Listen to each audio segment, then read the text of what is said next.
So let's talk about my very first live show, a screw up on some merchandise in my store, another motorcycle review, and update you on the accessories for my 2024 Honda Goldwing, and of course, your comments coming right up. And welcome to yet another episode of Crown and Comments with your host and resident Goldwing guru, the one, the only Cruiseman. Brought to you by Cruiseman's Garage Honda Goldwing Maintenance Videos. Hey everybody, welcome to the June 2024 edition of Crown and Comments. I'm Cruiseman. I've got my Crown Royal, which is my favorite adult beverage. I've got my MacBook Pro 16-inch with all your comments that I'm going to talk about tonight. And let me just give you a brief background on what we do on this show. Once a month, I like to sit down, update you on all the stuff going on around here at Cruiseman's Garage. Forgive me, I'm a little hoarse today. I don't know why. Maybe I need a drink. Maybe that's it. That's better. Update you on the stuff going on around here. What can you expect in the next month, couple of months, what's coming up. And I like to go over some of the comments that you've put on my YouTube videos, as well as any emails you've sent me, or just general comments that you've made on Facebook, YouTube, emails, whatever. And I respond to those. I pick out a few, just a few that I think are worthy of a response. So that's what we do here. Shows just for fun. It's mostly about motorcycles, but not always. I may get off track a little bit. In fact, I've got a block here. If I do it tonight, I'm going to get way off the topic, so forgive me for that. But that's what we're going to talk about tonight on this show. So welcome. Thanks for being here. In the first block, I like to talk about just general news, and there's a lot of stuff I want to cover. First of all, I did my first live show last week, and it surprisingly got very good response. I think at one point I saw we had maybe over 100 people online watching the live show. I thought that was pretty good, especially given that we did it at kind of an odd time on a Friday evening or Friday afternoon. It was at a time that I thought, yeah, maybe this isn't the best time to put one of these on. I need to do some more research on that. But let me know in the comments down below, if you watched the live show, what did you think of it? I got a lot of good comments. I was surprised. So I've already come up with some ways that we can improve the format. I think what we're going to do next time is I'm going to have Ricky help me out. She'll be sitting off camera, and she will be going through the comments and picking out certain questions. Now, what we tend to do, or what I think we will tend to do, because of some other people I've watched on YouTube and how they do it, is if you're a paying member of the YouTube channel, obviously your questions will get priority. She'll be going through and looking for what she thinks are some pretty legitimate good questions, and she'll be feeding me those questions. It's very hard when you're doing a live show to not spend all your time looking down at the screen, reading the chat. And that's part of the reason I don't like live shows, is because you spend all your time watching somebody basically reading his chat screen. And so instead of me doing that, I'll be talking about whatever topic I'm talking about while Ricky is going through the chats and looking at everything and picking out, and then we'll stop and take questions, and I'll do it that way. We'll probably do another one. I don't know when. Maybe it will be next week. Maybe it will be in a couple of weeks. We'll just have to see. A lot of it depends on just what kind of news is coming about, at that given time. Okay. Next topic, by the way, I always have notes. I can't memorize all the things I need to talk about. I'm not using a teleprompter. This is pretty much off the cuff. Some of you may or may not be familiar with the GLForum, and I want to update you on the GLForum. This is an online forum that I started about, several years ago, maybe 7-8 years ago. I'm not even sure how long it's been. It's been a while. I'd have to go back and look. I started that forum, and I don't ever talk about it because I haven't really been actively promoting it.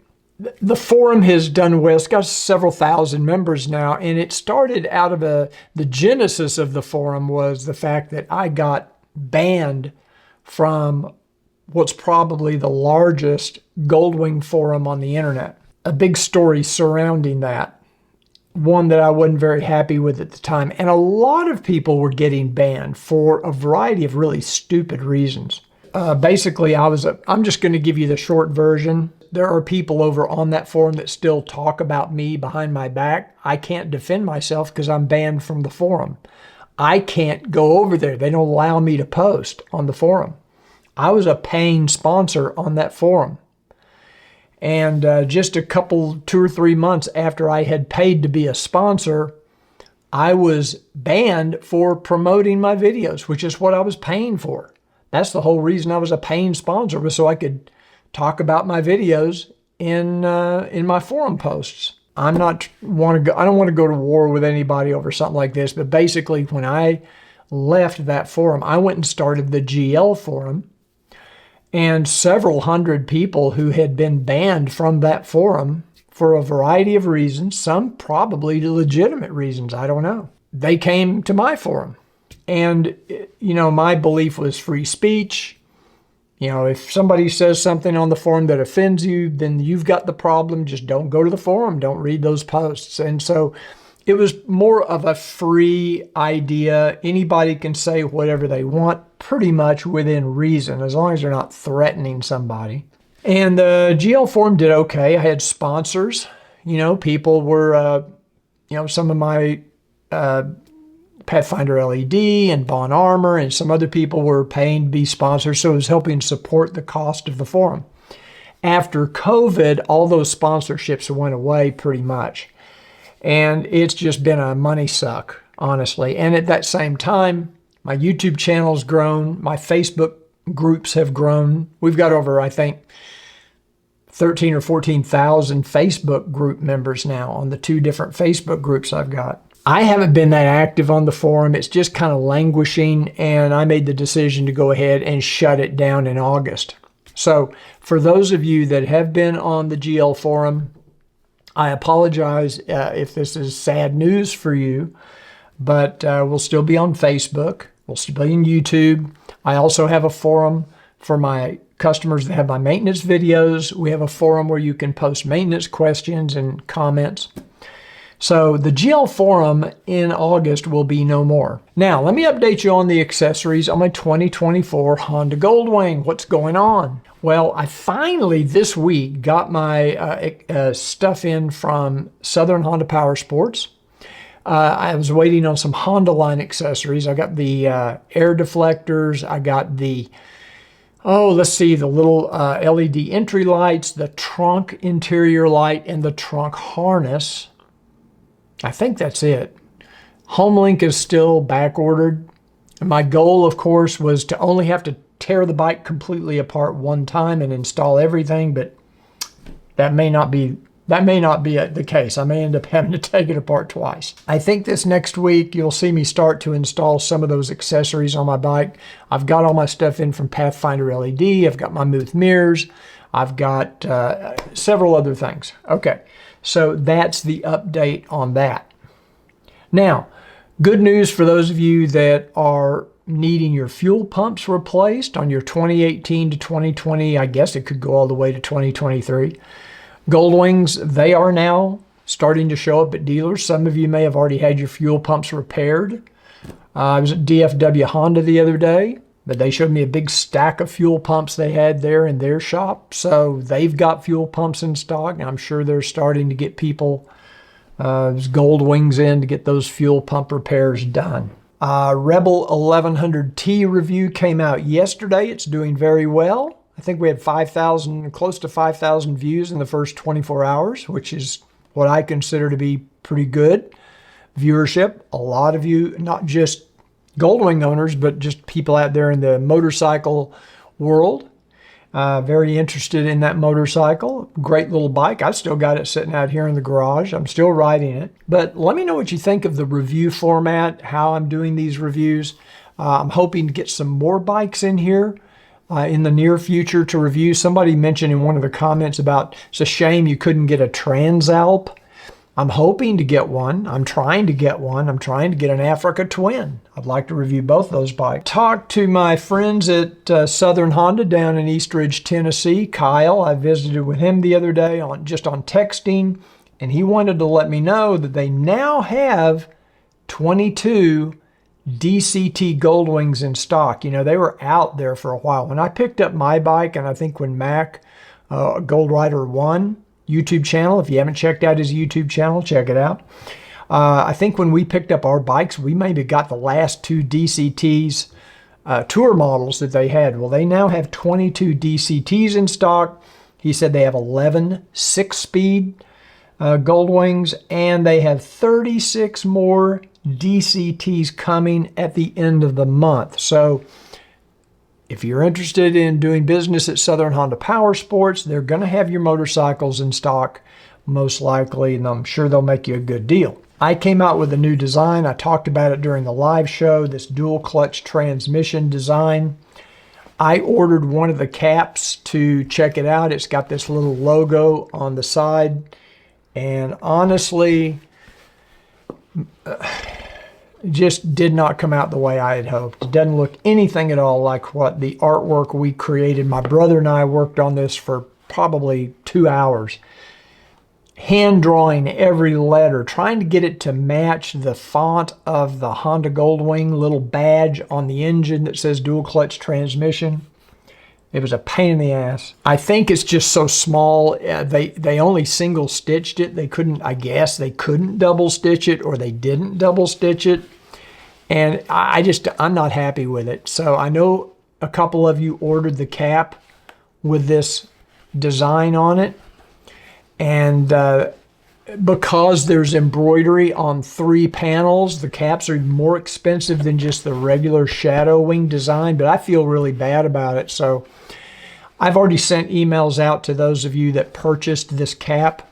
Now, I think a couple of you may have also bought the polo shirt that had this logo embroidered on it, and I have not seen the polo shirt. If you get that in, and if you're not happy with the results of the polo shirt or the cap, email me at info@cruisemansgarage.com. I'll look up your order on my merchandise site, and I'll just issue you a coupon with basically a full credit for what you paid for the item that you're not happy with.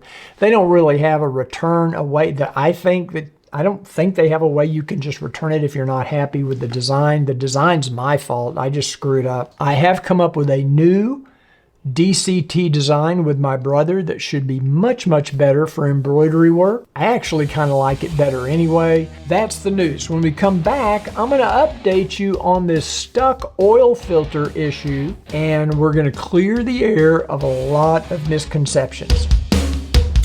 Hey everybody, welcome back to Crown and Comments with Cruiseman, June 2024. Okay, let's talk about, I did a video a week or so ago about this oil filter on my 2024 Goldwing that was stuck. I couldn't get it off using my Walmart oil filter wrench. I couldn't get it off using the Honda OEM oil filter wrench.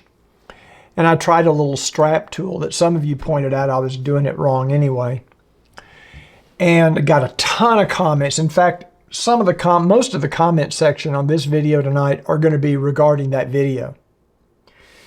But somebody made me aware of a post on this forum that we talked about earlier, where somebody was making the comment, well, you know, basically a sarcastic remark like, you know, Cruiseman makes maintenance videos, but he can't get off an oil filter. Like I say, I can't go on that forum and respond to that, but I'll respond to you just in case you read that. I could have gotten off the oil filter because the next thing I was going to try, I am 90% sure it would have worked. I think I mentioned in the video that I had considered putting the screwdriver and doing that. Here's the problem. I have to be a little more careful than your average guy out there working on a motorcycle, because when I do something to my Goldwing, potentially thousands of you are going to see that video and you're going to try to do the same thing. I have to make sure before I do something on the Goldwing that it's duplicatable, that it's safe, that it's not something where you could cause irreparable damage. And I'm not saying I would be responsible. I'm not saying it'd be my fault if you did that, you did it wrong and screwed it up. I just feel like, you know, why would I do something that somebody's going to misinterpret? They don't watch it carefully. They don't do it exactly the way I did it, and they cause a problem. Taking a screwdriver and hammering it into that oil filter, a lot of people, and I say a lot of people because DFW Honda told me they've seen people that have done this, and I received 2 different emails from 2 different people that said this happened to them. They drove the hammer into the oil filter, it went through the other side of the oil filter and cracked their crankcase. That little circular well that's only 1/4 of an inch or less away from the oil filter is paper thin. It's very, very thin, and it's cast aluminum. It can crack very, very easily. One guy said he cracked his and knocked a chunk of the crankcase off. By some miracle, he was able to find somebody that was able to weld it up. The other guy that emailed me that did almost the exact same thing, I think he's just living with the leak. He says it still leaks. I don't know if he used JB Weld or what he did to try to seal it up. My point is, I don't want to do anything radical like that and show it on the video and talk about it if it's not something I feel like you can do safely on your motorcycle. Now, the next thing I probably would have tried, this came to me actually as I was riding out to DFW Honda. And by the way, shout out to DFW Honda and their service department and Jacob, their service manager, for working me in that day. They got me in within 2 hours to get that oil filter off. My next step was to take that cheap Walmart oil filter wrench, which I've been using for years. It's worked fine for me.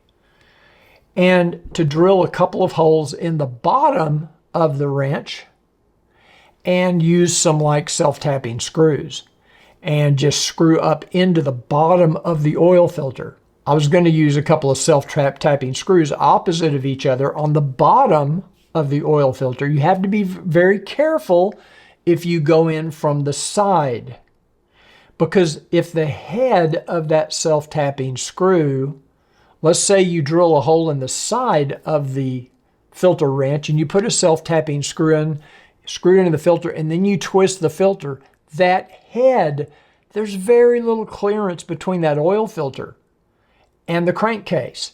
Just the head of that screw could damage your crankcase when you spin that filter around. So my thought was to go in from the bottom and have 2 screws sticking up through the bottom of the filter, and that would have been, I think, a safer way to do it than doing the old screwdriver trick. If you do the screwdriver, you only have a couple of inches to work with anyway, because you've got the exhaust pipe in your way and you've got the shift boss in your way. Somebody suggested getting a longer oil filter, like a Bosch, that it actually longer. My problem is I'm afraid that would interfere with my traction engine guard. So I'm sticking with the Honda oil filters. That's just me. Okay. So thanks again to DFW and Jacob for doing that. And there are a variety of different tools available to deal with these issues. I'm going to do another video where I show some of these. I bought some on Amazon. I'm going to test them. So we'll test all that out in a future video, but I just wanted you to know that's the end of that drama for now, I hope. Okay, when we come back, are we getting dumber or are we getting uglier?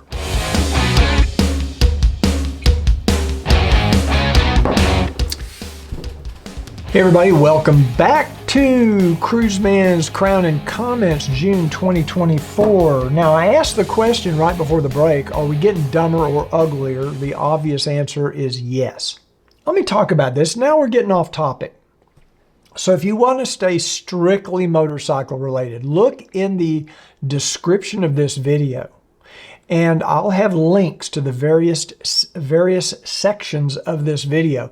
If you want to skip right to the comment section and you don't want to hear anything that's not motorcycle related, feel free, go right ahead. Because this next segment is just going to be me ranting.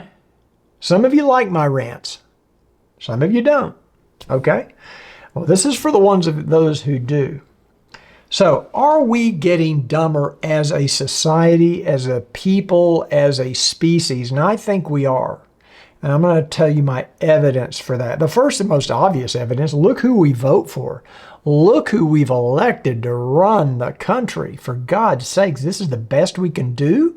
We have the government that we deserve. If you're not happy with the government, I hate to say it, but as a people, I'm not talking about you individually, but I'm saying as a society and as a people, yeah, we got what we deserve. This is the best we can come up with, apparently. Are we getting dumber? I still see people wearing masks when they're driving around in their car by themselves. Can you explain that to me?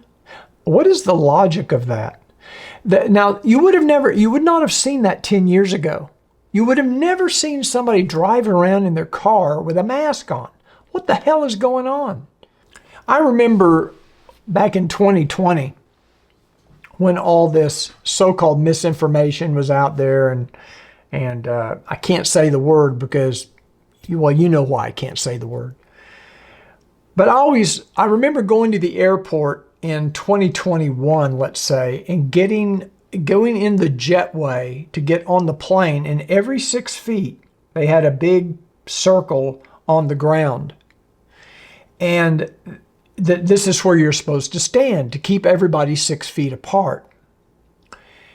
But we're getting on an airplane where you're going to be 14 inches away from the guy sitting right next to you.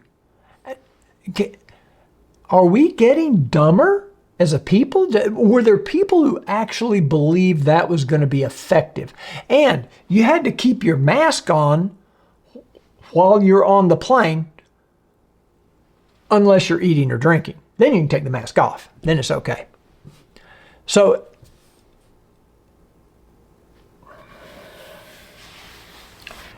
we shouldn't be surprised at government misinformation, because this is the same. We should have known this when I was in the 3rd grade. I can still remember, this is the government that told us, in case of a nuclear war, get under your school desk.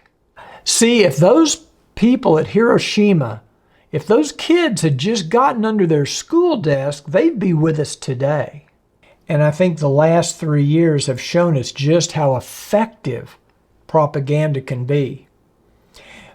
But this goes back a long ways. Let's go back to the Vietnam War. I have a friend, good friend, I'm not going to mention names. He was in Vietnam. And he's actually told me that when he came home from Vietnam, he was looked upon as a baby killer. And there was no respect for the Vietnam vets coming back from Vietnam.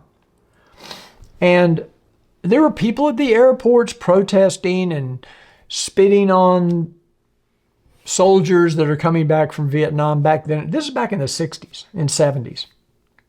Now, those people got in their head that our soldiers were baby killers. Where they weren't in Vietnam, they didn't see what these soldiers were doing on a day-to-day basis. They'd never been out on a patrol in Vietnam. How would they get this strong belief? Well, it was from Walter Cronkite. Back then, all we had was mainstream media. So everything they felt or believed was based on propaganda. Everything they had heard. So you had this Lieutenant Calley or whatever his name did one thing in a village, and all of a sudden they painted our entire military with that broad brush. And when you hear it night after night after night after night, propaganda is effective. You've just got to be very aware of it and very attuned to know what you're hearing is everything has an agenda. Everything you see on TV or on the internet, there's an agenda behind it. So you have to be able to understand what is that agenda and is it real or is it fake? I think we're getting dumber as a society. I think as a society, we're more susceptible to propaganda because we're exposed to more propaganda because most people are walking around with their propaganda ingestion device glued to them 24 hours a day, sitting there in a trance looking at their phone on social media or wherever they go. And put in the comments, what do you think we're getting dumber as a people? I mean, I could give you 100 other examples. Let me tell you how effective propaganda is. If you can get people to believe getting under your desk will save you in a nuclear war, it's not that far, and you can get people to believe that standing 6 feet apart in a jetway is safer when you're getting ready to get on a plane where you're 10, 12, 14 inches from the person next to you, or that wearing a mask on a plane is effective when you can still take it down to eat and drink. If propaganda can do that, gosh, maybe it could make some people believe that men can have babies and men can become women. I mean, they've proven how effective propaganda is. There's no limit to what they can get people to believe, apparently. Oh, so we know we're getting dumber. If you don't agree with me, put it in the comments down below. That's fine. I told you to skip ahead if you didn't like this. You could skip ahead to the comments. Are people getting uglier? Where in the hell are the good-looking people? I'm not excluding me from this. Don't get me wrong. Okay? But go watch movies from the 30s, the 40s, the 50s. People were just better looking. Even in my lifetime, I remember I would go to the airport and I'd see all these good-looking people wearing suits. And I don't see, everybody looks like a slob now. Everybody, especially since COVID. Everybody dresses like a slob. Sit there in Einstein's having coffee in the morning. Every woman that comes in there is wearing pajamas and furry slippers, like, house slippers. What the hell is that? Where are the women that fix themselves up and can put on some makeup, do your hair? Guys have always been a little bit like slobs, but this is going to a new level. This is a whole different level. And everybody's fat now. What is up with that? They keep talking about, I hear these ads on the radio that 25 or 30% of the people in the country don't have enough food to eat. Well, hell, I can't find them. Every kid I see, it looks like he's 100 pounds overweight. So where are all these undernourished, underfed kids that are skin and bones? I'm not seeing them. All I see are little roly-polies, walking up and down the mall or wherever they are. We notice it when we go on the cruise ships. I mean, we pay attention to this because all you have to do is stand there. In fact, Robert White on his latest video did a great review of his most recent Carnival cruise. And I don't think I could have done better. And we've been doing cruise reviews. We've been on 145 cruises. So we've done a lot of cruises and a lot of reviews. I don't think I could have said it any better than he did on his video. But as far as Uglier, there's almost no more formal nights on cruises. Used to be you went on a cruise 25, 30 years ago, you'd have 2 or 3 formal nights where most of the men wore tuxes or they at least wore a suit and tie. Those days are almost gone now. You'll see people come into the dining rooms in shorts, t-shirts. I mean, it's almost impossible now for cruise lines, except for the very ultimate, very expensive cruise lines. It's very hard for them to enforce dress codes. So people are getting dumber, people are getting uglier, and that's my rant for June 2024. Let me know in the comments what you think. I know I'm going to get flamed on this one, but because I know everybody's going to make comments about my looks and my dress, and go for it. That's all I can say. Okay, when we come back, I'm going to open my computer, and we're going to get to your comments and my reactions.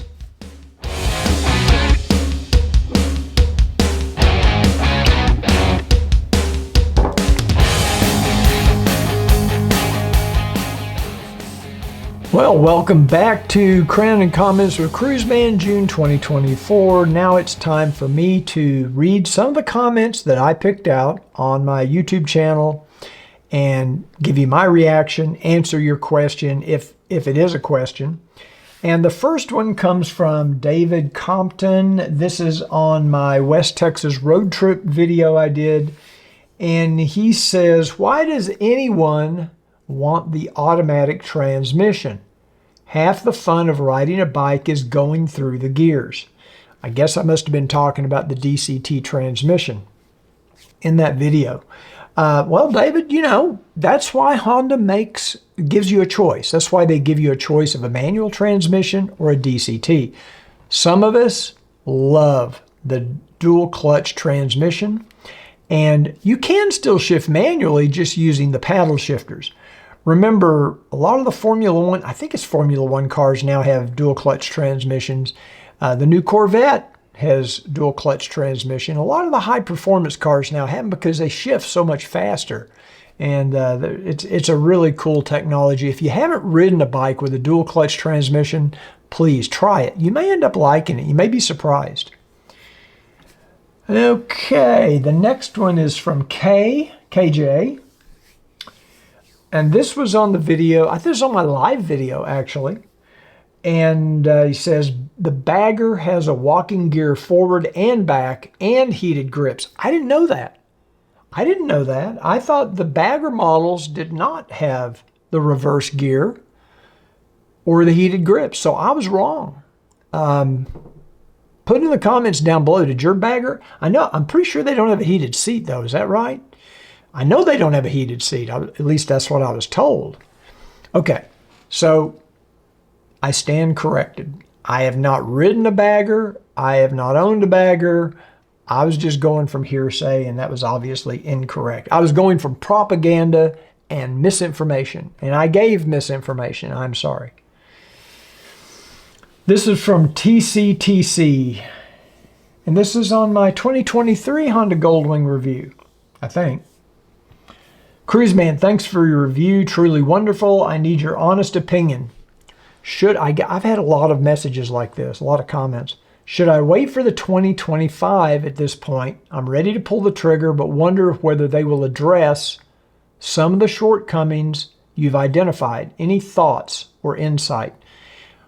As I have stated in the past, I could have made the decision to wait until 2025 to get a new Goldwing.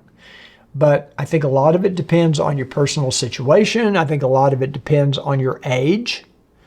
At my age, I'm not really too keen on putting things off because you never know when a life event is going to occur at this age that could make it impossible for you to ever get that dream motorcycle.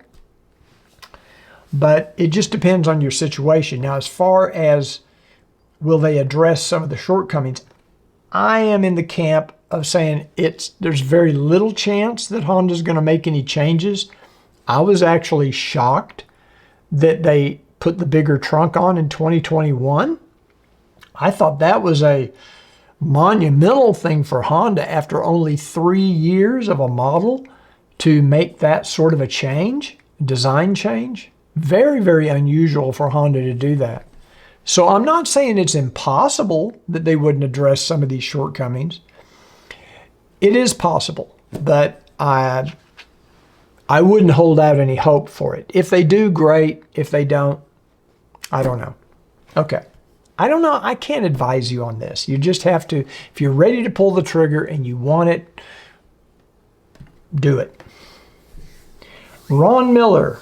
This is on the recent video I did where I reviewed the Giraffe Tools Wall-mounted vacuum cleaner. I'm not sure many of you watched that. It's obviously not directly motorcycle related, but it is garage related because I have it out in my garage. Hey, Cruiseman, thanks for your videos. Unrelated question, so this has nothing to do with the vacuum cleaner. Anyway, where did you get the thing on your floor that you put your center stand on to protect the floor? I've been trying to find something that'll work for me. Okay, some of you may remember back in the day, before I had my floor done with the epoxy, I used to have these little flexible vinyl tiles that snap together. And I think they're called Flexi Tile.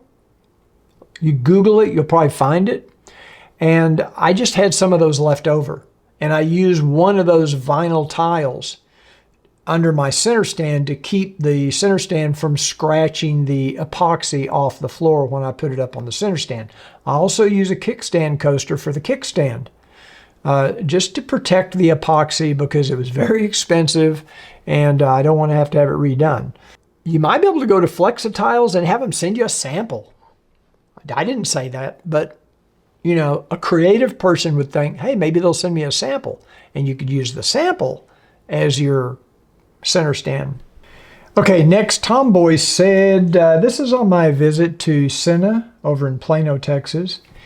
It'd be nice if one of these Bluetooth headset outfits could figure out a way to add a CB so that the guys who ride in groups of old Goldwingers can still communicate without having to drop $2,000 on Honda's poor radio. I'm assuming he means Honda's CB radio. I didn't know it was $2,000. I know it's expensive, and I don't know why it's so expensive when you can go down to any truck stop and buy a full-blown CB radio for $100.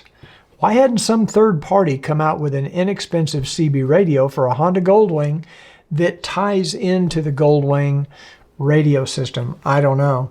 I've never used a CB on a motorcycle.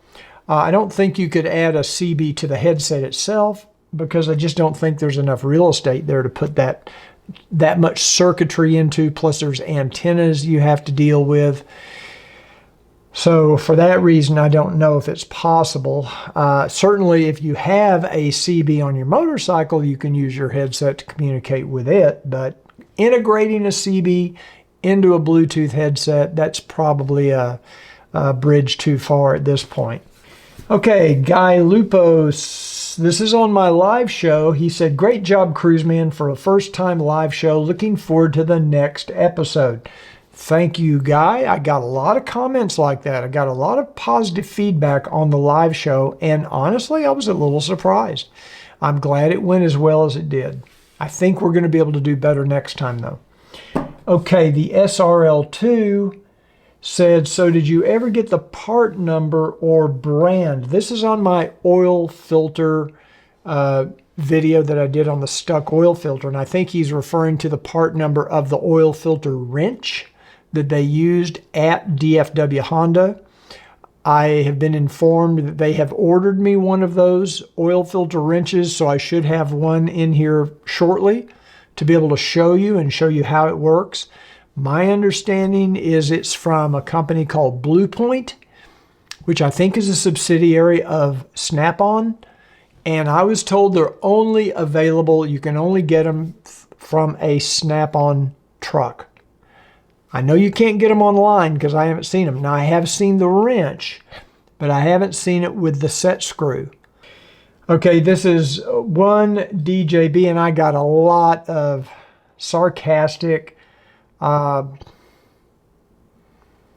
critiques, you might say, comments on this stuck oil filter wrench. This one said, everything is dramatic with this guy. I guess it has to be talking about me, right?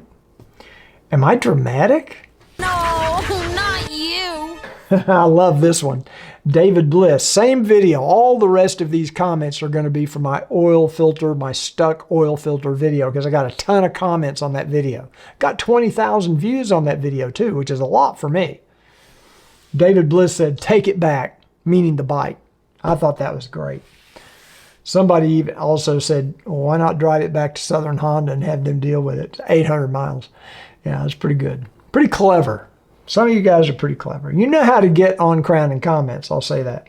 Okay, Bob Marison said, on a bike costing over 30 grand, you would think Honda could use a filter with a nut welded on the end.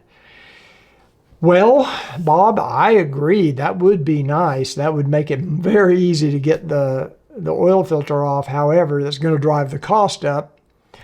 And they'd have to completely rethink the materials used on that oil filter because the skin of that oil filter is paper thin. I mean, you can punch right through it with a screwdriver. It's really very, very weak metal. So I don't know if you could even weld on something that thin. You probably could, but EI Headstrong, I don't know how to say it. Sorry. Had the same issue on my 2023. The tech dude had big trouble to get it off. Honda must have machine mounted this oil filter. All my 30 years as a motorcyclist, I have mounted the filters by hand power, no more. Same here. I tighten them by hand. If I do use the wrench, it's very, very slight. Just, maybe not even a quarter of a turn. It doesn't take much to keep that oil filter on. Plus, I think they probably put it on dry. I doubt that they lubricated the O-ring before they put it on, and that's why it's stuck. Just my guess. Big Bad Lone Wolf said, the video demonstrates why some people should never be allowed near any tools. Wow, the hate. The hate is coming through tonight. Man. More hate. Utah Bones says, complain all the time. Cruise Karen. He called me a Cruise Karen. Wow. I may have to just give up this YouTube gig. I don't know. That hurts. That really hurts. No, I can wash it all away. Gone. Terrence Smith said, hey, Cruiseman, I had the same problem and I used a screwdriver. I used 3 different wrenches. Okay, this is a common problem apparently. A lot of people have had these oil filters stuck on their new Goldwings. SAD Tactical said screwdriver, hammer, and a little common sense and done. Well, again, you run a risk of damaging your crankcase. You ought to see how thin. A guy sent me a photo. Maybe I'll put it up when I edit the video. He sent me a picture of his cracked crankcase after he used the screwdriver trick, and that it looks to me like it's 2 millimeters thick, maybe. It's very thin there. Deep Squat says, oh, and by the way, the odds of you I love this. The odds of you driving a screwdriver through one side of the filter through the media and out the other side of the filter and then into the crankcase is pure fiction. It's apparently not fiction because some people have done it. In fact, the guys at DFW Honda said they've had people bring in motorcycles with cracks in their crankcase where they did this.